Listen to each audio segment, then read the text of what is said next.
Nahirapan si Tito Soto, Senator Tito Soto, magpaliwanag doon sa kanyang mga kabaro na senador na bakit mo pinahiram nasa legal custody ng Senado itong si Bryce. Ano ang nagtulak doon kay Bryce para magsalita? As I said, Engineer Bryce, you will be protected by this committee. Pwede po bang huwag nyo na ako ibalik sa Senate? Na-insulto yung bagong Senate Blue Ribbon Committee Chairman si Pampilo Lacson. Naggalit si Senator Marcoleta. Naggalit yung ibang mga senador. Good morning, Congressman Garbin. Pinasalita mo, inudyok mo, din nagsalita. O ngayon, say mo, ano, naprotektahan mo? Naprotektahan mo ba? Welcome to Pasay City Jail Resort. Ano kaya isama kita sa kanya para mag-enjoy kayong dalawa? Ben Tulfo Fun Filter. Umuugong po ang balita na baka magkaroon daw po ng change of leadership sa Kongreso. Pinasinungalingan po yan agad ng mga ito ho'y mga kongresista sa loob ng Kongreso, mga kaalyado rin ng sinasabi ho natin kasalukuyang liderato ng Kongreso. Kung sino yung nakasalukuyan, alam naman po natin. Sa loob mismo ng Kongreso, may mga nakakausap din po tayo mga congressman. Kaninang umaga may kausap po ako, sabi niya, Ben, kami sumusunod lamang at medyo nakikinig lang po kami. Hindi naman kami kasama dyan pagdating sa mga desisyon ng ganyan, pero naapektuhan kami. Pero tahimik lang kami, nakabantay lang kami. Ang sinasabi ko, anong dating sa inyo? Kong, hindi po to si Congressman Tobing sinasabi ko kasi parang ako na-align na kay Congressman Toby dahil nakakausap natin dito na interview natin. Mali! Wala po tayong kinakampahin kahit sino. Bukas po yung aming studio at yung aming programa sa sino man, oposisyon, administrasyon, kahit sino kayo, pwede namin po kayo. Hindi po kami namimili. Kung minsan, pinipili po namin yung topic namin para isalin yan at yan ang pag-uusapan natin dito. Sa loob mismo ng Kongreso, itong si Congressman Toby Chanco, lantaran at walang pakundangan, inuudyok umano at niyayanig ang Kongreso na magkaroon ng ito'y sinasabi niya po, pagbabago ng liderato. Listen closely, listen carefully, mga bossing. Why am I saying this? Hindi po nanggaling sa akin ang balita. May mga insider din tayo sa loob ng Kongreso at may mga congressman din tayo, mga kaibigan. Marami. Hindi ako namimili. Kasi kung namimili ako, ma-align po tayo. Hindi po pwede tayo mag-align. Tandaan niyo po, nung nakarang eleksyon, naging independente po ako. Wala po akong pinanigan. Nanindigan po ako na gusto ko maging independente. Ngayon, ganito pa rin ako. Ang amo ko ay ang taong bayan at wala akong pinapanigan. Trabaho ko, ilantad ang katotohanan, walang labis, walang kulang. Kung anong aking nakikita, base sa aking mga na-analisa, either you agree or disagree, yan po ang trabaho natin. Tingnan nyo, boss, ang kasalukuyang nangyayari sa Kongreso. At hindi ko trabahong guluhin sila. Hindi ko trabahong mang-udyok. Wala sa posisyon kong udyokin or being instigator because that's not my role. Hindi po yan. I do not instigate. Hindi ko trabaho mang-udyok. May sarili pong pag-iisip ang mga congressman. May sariling pag-iisip ang mga tao. Ako'y boses lamang. Mensahero, pero nanggagaling ng mensahe ko, tinitingnan ko bago doon sa mga umuugong sa loob mismo. At hindi ko papangalanan. Tingnan niyo maigi, boss. Listen closely and listen carefully. Read my lips. Tatlo lang sila, independent bloc sa Kongreso. Sino mga ito? Una, si Toby Chanco, Albi Benitez at si Duke Frasco. Tatlo lang sila. Hindi sila oposisyon. Ang tawag sa kanila, independent bloc. O, nagkakaliwanagan po tayo. Totoo po yan. Hindi sila hindi sila kabilang doon sa majority. Hindi rin sila sa opposition. May opposition ba sa Kongreso? Meron ba? So, kung walang opposition, itong independent trio, independent trio or trio, single-handedly para silang gumaganap na yung trabaho ng oposisyon, pero sa pangunguna ni Congressman Toby Chanco, kumbaga, sila yung gumaganap na masyadong maingay. Nakakatawag ng pansin sa taong bayan. At ang taong bayan nakatingin lamang. Ano kaya meron dito sa tatlo? Toby, Albi, and then ang pangalan nitong si Duke Frasco. Ano kaya meron dito sa tatlo? Bakit ganito kalakas ang loob nitong tatlo? Anong meron sa inyo na wala sa iba? Yan ang magandang katanungan na dapat malaman po ninyo. Ay pwede naman po sumagot yung tatlo kung kinakailangan yung sumagot. At hindi po namin kayo hinahadlangan, pwede ko yung tumawag ora mismo kung gusto ninyo. Ako po kasi, hindi po ako namimili. Hindi naman siguro kikilos itong tatlong nabanggit po natin sa Kongreso na independent bloc na sila'y kikilos kung walang basbas at patnubay ng kung sino man. Pero pansinin nyo mga boss, pansinin nyo. Well, watch closely. Hindi po sila nag-name drop. Hindi po sila nag-name drop. Kahapon mga boss, hindi ba sinabi po natin dito? Ang sinabi po ng President Bongbong Marcos, name dropping is not a crime. It becomes a crime kapag nagnanakaw ka na sa kaban ng bayan. Hindi na, it's not a crime. Kahapon, pinalabas po natin. Tama po siya. Okay? Name dropping is not a crime. Pero itong tatlo, hindi po sila nag-name drop. Ayan. People must have to be more careful. Name dropping is not a crime. What is a crime? That is use, well, you use the name of somebody or somebody else para magnakaw. Ngayon, ito pong tatlo, hindi po sila nag-name drop. Kumikilos po sila sa kanilang pananaw, sa kanilang paninindigan, sa kanilang paniniwala, prinsipyo, kung may partido man sila. Pero mukhang independent sila, walang partido. Kung independent ka, walang partido, saan ang gagaling ang prinsipyo mo? Dahil dapat prinsipyo yan ang sinasabing partido. Pero kung ang presentasyon ninyo, independente kayo, siguro may prinsipyo. Ang prinsipyo ninyo ay nagsasalita kayo para siguro sa gusto ninyong pagbabago na mangyayari, wala namang masama roon. Kung maniniwala yung, well, majority. Ang hirap po kasi kapag ang sinasabing tatlo or tatlo lang ang independente, mahirap po eh. Nasubukan ko po maging independente. Nakita niyo po, sumirit po tayo sa itaas. Pero pagdating doon sa bandang dulo, hindi ko tuloy maintindihan kung maniniwala o hindi. But anyway, tapos na po yun eh. Anong meron? Anong selling proposition? What are you trying to offer? If the three of you becomes a force, which becomes a, well, independent bloc, tatlo. Guess nyo mga boss?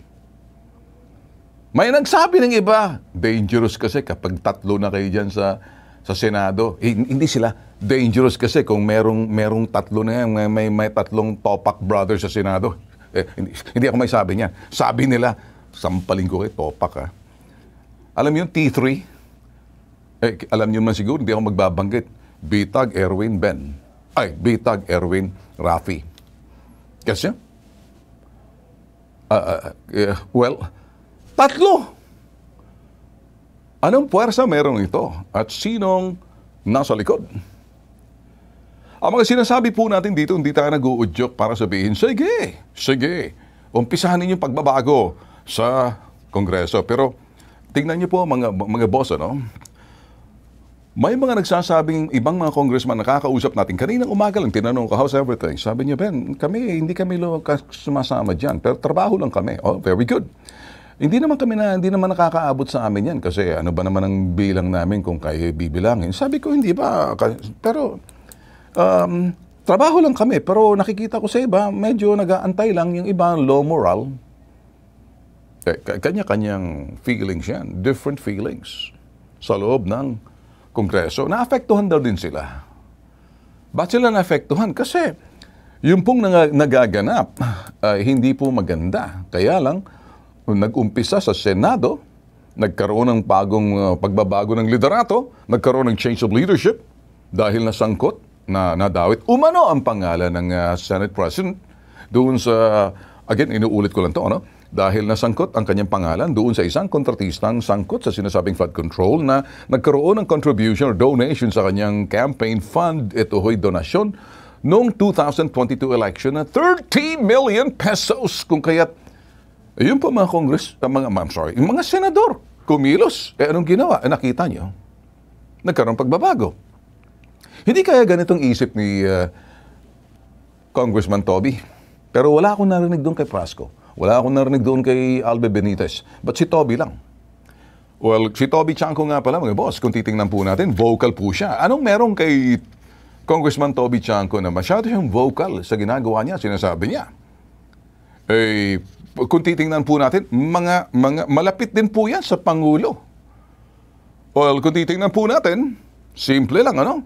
Pero sa atin dito, at this point in time, kami po'y nagsasabi sa inyo, kung kayo'y nag-aasam-asam na magkakaroon ng pagbabago dyan sa sinasabing Kongreso, mismo ang magdedesisyon ay mga congressman. Sila kasi magbobotohan. Pero kung wala kang bilang at hindi sapat ang bilang mo, paano magkakaroon ng pagbabago dyan? Alam naman po natin, kung minsan may mga bagay, hindi lahat, you can't make everybody happy. Lahat may kanya-kanyang pananaw. Depende kung anong pananaw nila, good or bad, depende. Nagkaroon po ng confusion kahapon. Nagkaroon ng pagtatalo ho si Senator Marcoleta at saka si Tito Soto. Doon sa naganap na kung saan pagpapahiram or inallow because of, sabihin na ho natin, na maimbitahan itong si Bryce ng mga congressman while still under legal custody ng Senado. But if you look at that, during the time na si Senator Marcoleta ang nasa Blue Ribbon Committee, itay ka muna, nasa legal custody, etong si Bryce. Sino si Bryce? Eto po, ano? Kasi itong si Bryce, nang siya'y naimbitahan sa Senado, wala siyang sinasabi na may sangkot na mga senador. Kaya nga, nagbiro si Senator Marcoleta kay tinanong ni Senator Jinggoy, sino mga senador na nasasangkot? Di palangalanan mo. And so far, wala. Kaya ang sagot naman ni, patawa lang yun kay Senator Marcoleta. Ang sinabi, wala. Sabi ni Senator Marcoleta kay Jinggoy, well, you're safe. At medyo hindi maganda ang dating kay Jinggoy. But you know what? Sino ba si Bryce? At meron kay Bryce? Saan ngayon si Bryce? Naghihimas na siya ng matatabang rehas sa Pasay City Jail. Pero bago po yan, ngayon, nagkakaroon na po tayo ng pinahiram po siya bilang isang witness sa Senado at napunta sa Kongreso. Gusto niyo uling marinig kung ano sinasabi ni Bryce? Sabi ni Senator Marcoleta kahapon, ligtas ka na. Hindi po ito totoo. Si Senator Jinggoy Ejercito Estrada, Senator Joel Villanueva, Yusek Robert Bernardo, at D. Alcantara. Si Senator Jinggoy po ay nagbaba ng 355 million ngayong 2025 sa mga ilang projects sa Bulacan. Ang sabi po ng boss ko dito ay 30% ang commitment dito. Yun po si Bryce. Si Bryce po ay talagang inimbitahan po siya ng Senate at nasa kustodiya po siya ng Senado sa Blue Ribbon Committee ni Senator Marcoleta. Sa anumang kadahilanan, nagkaroon ng change of leadership, naimbitahan siya out of parliamentary courtesy.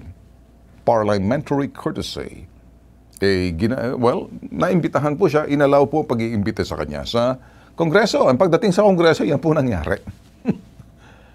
Ang hindi maganda rito, bakit nung siya'y nasa Senado, wala siyang sinasabi. Pero nung siya'y nasa Kongreso, eto ang kanyang sinabi. Para magsalita po ako ng involved dito kung kanino po napupunta yon. Siyempre, tatakot din po ako sa buhay ko, sa pamilya ko.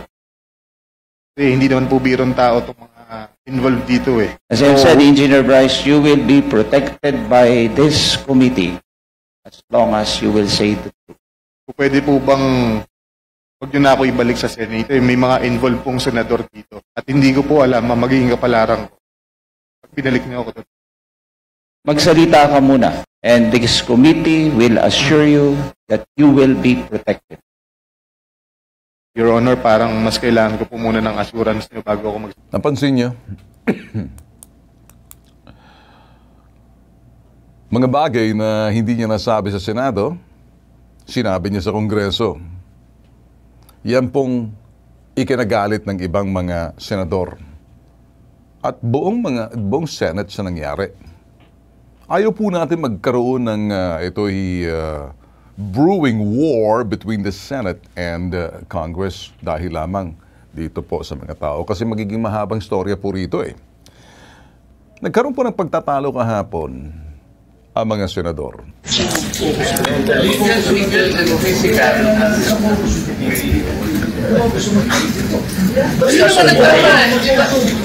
Sabi ko, hindi na kailangan ng motion dahil sa tulad po, ibabalik natin immediately.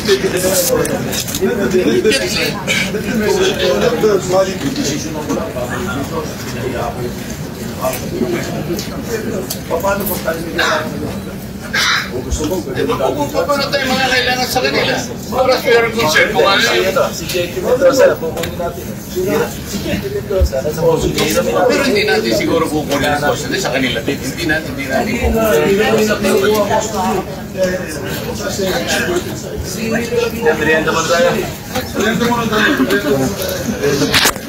They're having an argument. Sa nangyari po, naging epekto po ng ito'y kanilang pagtatalo dahil po yung ginawa ni Bryce na parang nabalahura ang pangalan ng Senado na hindi pwedeng pagkatiwalaan ng Senado kasi hindi sila magsasalita na parang ang dating, wag mo akong, sabi ni Bryce, wag niyo po akong ibalik sa Senado kasi malalaking tao ang aking yung makakabangga. Hindi kaya na udyok itong si Bryce kung ano nga yung pinagsasabi kasi una, parang ano man ang tulak sa kanya. Ba't nagbanggit siya ng mga pangalan na dalawang senador na pinahiram ka lang doon? Pero bakit napunta ang investigasyon ng Senado, ng Kongreso na parang lumalabas yung mga bagay na hindi dapat i-reserve mo doon? Kasi masisira yung imahe ng Senado, particular ang Blue Ribbon Committee, whether Blue Ribbon Committee ni Marcoleta man yan or the last time that he was the chairman or sa bagong Blue Ribbon Committee chairmanship ni Ping Lacson. It's no longer kung sinong who, but the image. Yung sinasabing interparliamentary courtesy and respect. Parehong mga institusyon po yan. Anong nagtulak kay Bryce na magbanggit ng pangalan dalawang senador? Sa Kongreso mismo na hindi niya binanggit doon sa Senate Blue Ribbon Committee at ayaw niya pang bumalik sa Senado. Tandaan niyo po, listen carefully. Under legal custody ng Senado si Bryce na out of parliamentary courtesy at bilang paggalang na rin sa kapwang institusyon na tulad ng Kongreso, inalaw ni Tito Soto, yung bagong Senate President.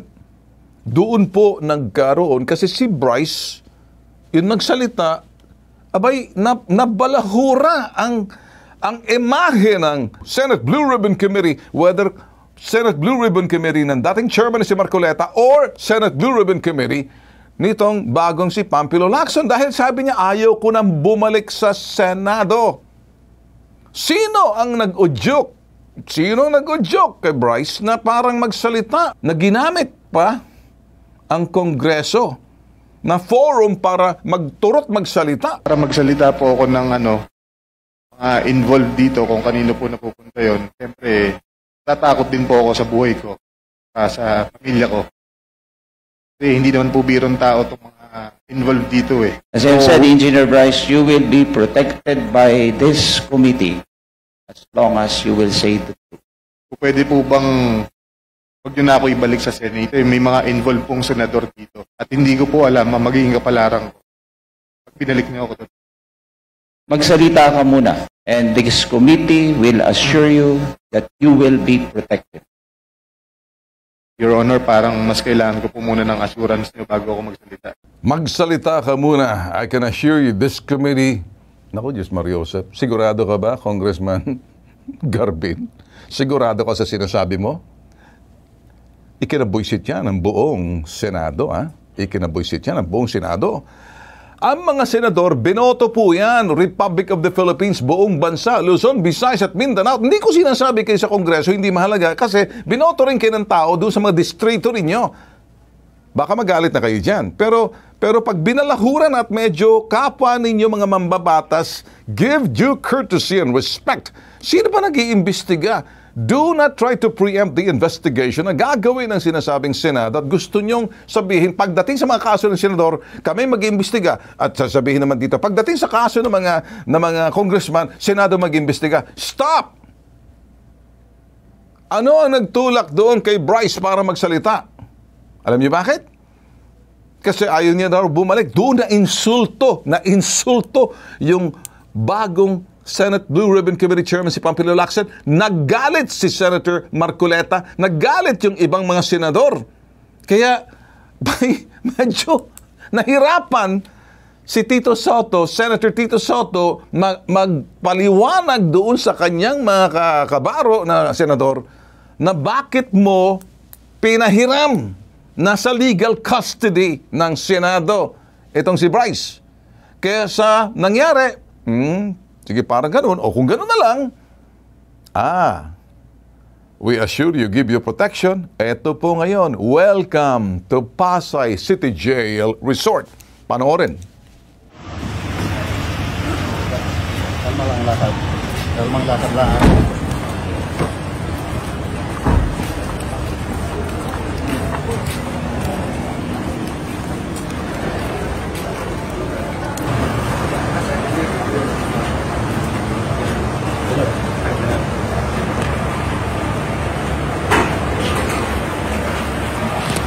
Sir, dito na tayo, sir, ha? Dito na tayo.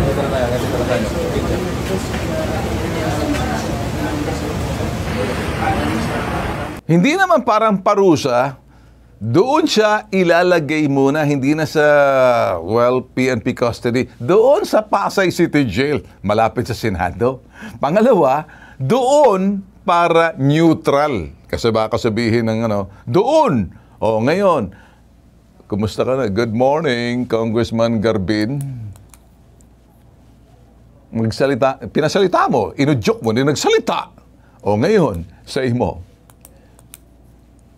naprotektahan mo? Naprotektahan mo ba?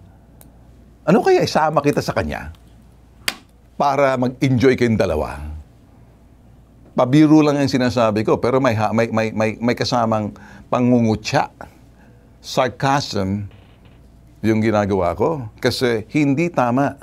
Kung talagang gagamitin natin yung respeto sa bawat sinasabing institusyon, Congress and the Senate, you need to have mutual respect and pag sinasabing mutual respect to the institution that we are representing. Hindi po pwedeng, kaya nga may sinasabing interparliamentary courtesy. Pinahiram umano ni Senator Tito Soto, yung bagong Senate President ng Senado, etong si Bryce, sa kahilingan ng liderato ng Kongreso. Okay? Etong si Bryce. Nung napunta sa Kongreso, ayan, may nagsasabi kasi sa amin na ayokong paniwalaan, binulungan daw, sige magsalita ka, ganitong ganyan. Kasi syempre, nasa kustodiya siya ng Kongreso. Doon nagsalita at sinarapan naman tong si Bryce. Kala niya siguro mapoprotektahan niya. Magsalita ka muna, sabihin mo ang totoo. At baby, we can assure you, we give you protection na ang protection namin bibigay sa iyo, nasa loob ka ng Pasay City Jail. Yun bang ibig mong sabihin, Bryce? Congressman Garbin, dapat sinabi mo, we can assure you that we can protect you, may bulletproof vest ka pa, sa loob ka ng Pasay City Jail. Maraming pomada at tayo'y magyugyugan. Yeah, magyugyugan ngayon dyan sa Pasay. Ikaw naman, Raulo. Pag sinasabi, nakaharap sa'yo, about face! Talikod.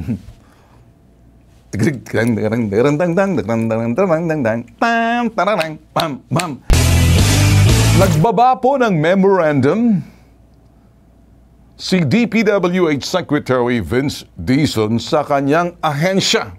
Alam niyo po ba kung anong kanyang binaba na ito'y memorandum? Ang kanyang utos, huwag daw po muna mag-uniforme, magsuot ng uniforme ng DPWH ang mga opisyal at empleyado ng kawane ng DPWH, Department of Public Works and Highways. Huwag daw po muna magsuot ng uniforme ang mga opisyal at mga empleyado. May patch po yan, makikita ninyo rito. Dahil sa matinding galit daw po ng publiko sa flood control. Kalalabas ng puto. Pero dapat din daw silang pumasok ng presentable. Huwag naman yun akala mo pupunta kayo sa beach. Tapos ang inyong mga poruntong, yung garter ng inyong poruntong, parang bacon na halos nahuhulog na. Dagdagan pa natin yung inyong mga brief. Mayayaman naman kayo, pero mukhang malutong na. Parang bacon, pinaritong bacon. Tatatawa si Raul, ha? Pero dapat din daw talagang pumasok kayo ng presentable, bagamat wag naintindihan daw ni Secretary Vince na okay lang pumasok ng wag mag-uniforme kasi medyo mainit ngayon ang taong bayan. Marami raw kasing galit sa DPWH, hindi po natin masisisi, baka mapag-initan po sila.